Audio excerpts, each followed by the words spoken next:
There are fears that parts of America's largest national forest could be destroyed if environmental protections are lifted. The Tongass National Forest in Alaska has been home to eagles and brown bears for hundreds of years, but developers want Donald Trump to remove restrictions banning the building of roads. Campaigners say that could destroy the natural habitat forever.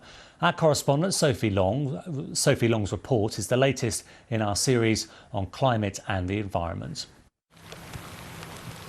The Tongass forest spans nearly 17 million acres, an area more than 3 times the size of Wales. Tightly packed spruce and hemlock trees scrape the sky and give way only to rivers and the sea.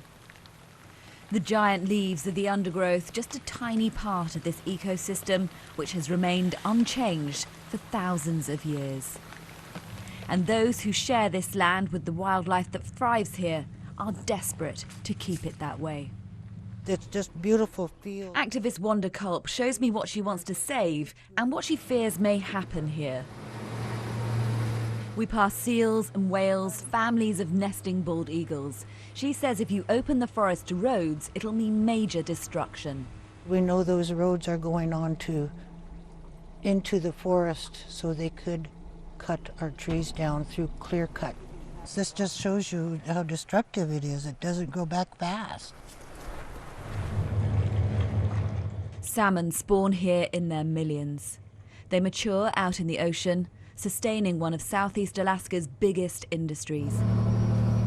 Disrupting their habitat would make life even harder for fishermen here, already struggling to deal with changing ocean conditions. We have this amazing intact ecosystem, something that tourists, like that mega yacht right there, come from all over to see. And so my fear is that we end up trading an extractive resource that's a one-shot for something that, if we take care of it and we do it right, can serve us for many, many generations.